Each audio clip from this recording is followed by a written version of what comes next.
जय हिंद दोस्त। बता दूं कि बिहार में ग्राम कचहरी न्याय मित्र की वैकेंसी निकल के आ रही है।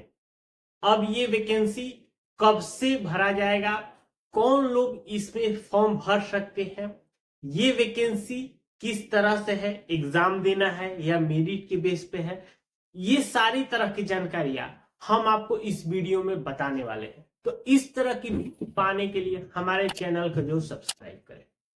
देखिए, ये जो वैकेंसी है अभी आप सुना होगा, ग्राम कचहरी में सचिव की वैकेंसी चल रही है, जिसका अभी डेट 29 जनवरी तक फॉर्म भरने का है। ठीक उसी तरह ग्राम कचहरी में न्याय मित्र का ये वैकेंसी है।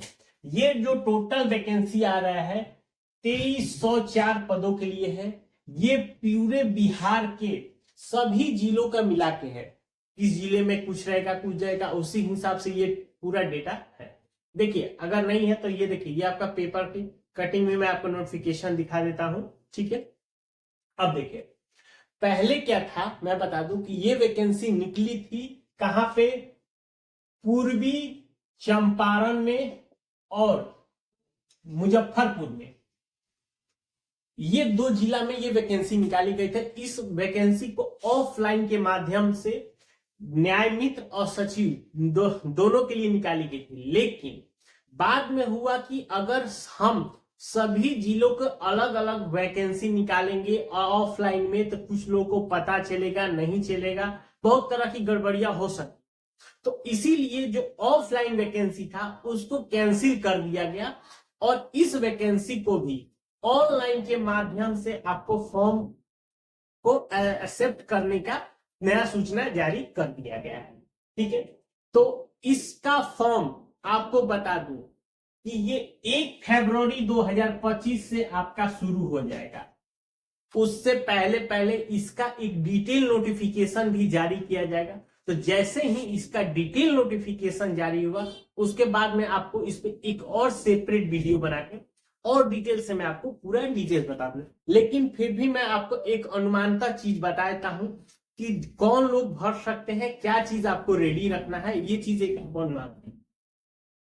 उसके बाद इस फॉर्म को जो भरेगा वो ग्रेजुएशन इन लॉ में होना चाहिए, लॉ के साथ आपका ग्रेजुएशन होना चाहिए।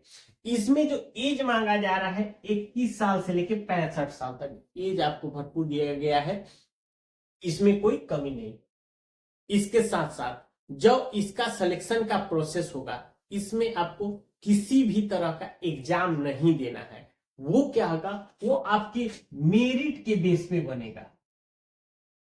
तो मेरिट किसके बेस पे बनेगा कि देखिए, ये जहां तक अनुमान है कि आपके जो ग्रेजुएशन इन लॉ में जो आपकी डिग्री है उसी के आधार पे बनाया जाएगा। लेकिन अभी जो इनका सिलेक्शन का प्रोसीजर है वो जैसे ही डिटेल नोटिफिकेशन में डिफाइन किया जाएगा कि क्या आपके 10वीं के मार्कशीट को भी माना जाएगा या 12वीं के मार्क्स को भी उसमें ऐड किया जाएगा या कोई आपके पास अदर डिग्री है उसको भी ऐड किया जाएगा, वो जैसे भी जिस तरह से जानकारियां होंगी मैं उस पर भी आपको वीडियो बना के बताऊंगा। लेकिन फिलहाल इतना मोटा मोटी समझ लीजिए कि आपको कोई एग्जाम नहीं देना है, आपको केवल मेरिट के बेस पे इसमें जो सैलरी रहेगी वो आपके 7,000 रुपए पर मंथ रहेगा। अब देखिए, सब लोग के मन में ये क्वेश्चन आएगा कि सर आपने इतना बताया बट आप सैलरी 7,000 बता रहे, बताइए आज के डेट में 7,000 में क्या होगा। भैया ये देख लो, अभी जो ग्राम सचिव का वैकेंसी था उसको 6,000 रुपए निकाला गया, लेकिन कुछ दिन बाद ही जो पंचायती राज विभाग के द्वारा ये भी कह दिया गया है कि इस सैलरी को दुगने से भी ज्यादा किया जाएगा। तो आप अनुमान रख सकते हैं कि 6,000 का दुगना तो हुआ 12,000, उससे ज्यादा यानी कि अनुमान है कि 15,000 तक वो सैलरी होगी। तो इसीलिए आप केवल इस सैलरी को देख के अगर आप सोच रहे हैं कि मैं इस फॉर्म को नहीं भरूंगा तो आप ऐसा गलती मत करिएगा, क्योंकि ये जो है इसके बाद हो सकता है कि इसकी सैलरी भी आपको डबल से ज्यादा की जाएगा या जो भी आपको होगा तो वो आगे आपको बताया भी जाएगा।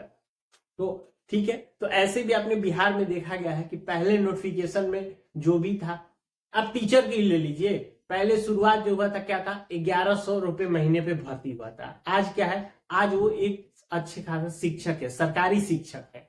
तो इसी तरह बिहार सरकार कब क्या फैसला ले लेगी इसके बारे में किसी को अनुमान नहीं है, इसीलिए आप केवल इस सैलरी को सोच के मत अपना डिसीजन करिएगा। अब रही बात कि इस फॉर्म को भरने के लिए आपको क्या क्या डॉक्यूमेंट लगेंगे, जो डॉक्यूमेंट आपको रेडी रखने। पहला तो हो गया 10th, 12th और ग्रेजुएशन इन लॉ, ये तीनों डिग्रियां का आपका मार्क्सिट जो कि नॉर्मल सबके पास है। बात आती है निवास प्रमाण पत्र, तो ये आपका बनना चाहिए। उसके बाद ईडब्ल्यूएस, एनसीएल और कास्ट, अगर कोई ईडब्ल्यूएस कैटेगरी से आएगा तो ईडब्ल्यूएस, ओबीसी से आएगा तो उसको एनसीएल बनाना है, और कास्ट अगर एससी एसटी से उसको कास्ट।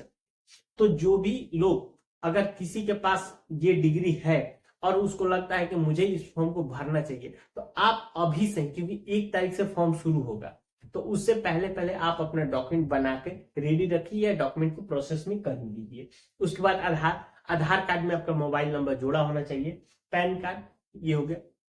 अब बात करते हैं कि अगर कोई एक्स्ट्रा डॉक्यूमेंट लगेगा, जैसे अभी सचिव में आपको एक शपथ पत्र अलग से है जिसको आपको नोटरी से साइन कराना है। अगर इस तरह से अगर इसमें भी कोई ऐसा शपथ दिया जाता है तो जैसे ही शपथ आपका नोटिफिकेशन में ऐड होके आएगा उसके लिए बता दिए। लेकिन कम से कम मेन जो डॉक्यूमेंट है ये ही है, ईडब्ल्यूएस, एनसीएल और कास्ट, इसी को आपको बनवाने में जो टाइम लगेगा वो लगेगा, ठीक है। और उसमें भी जैसे सचिव में निकाला गया था कि हर एक जिला में वैकेंसी अलग अलग है, कहीं केवल महिला के सीट है, महिला आरक्षित है, महिला अनारक्षित है या गैर आरक्षित, मैंने अलग अलग। तो उसी तरह इस वैकेंसी में भी पूरे जिले के हर एक जगह पर किस तरह से सीटें निकल के आ रही हैं, ठीक है।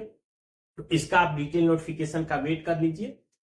अगर इसके अलावा आपको कोई और जानकारी चाहिए, ठीक है, तो इससे रिलेटेड हमें कमेंट कर सकते हैं। मिलते हैं नए वीडियो में, तब तक के लिए।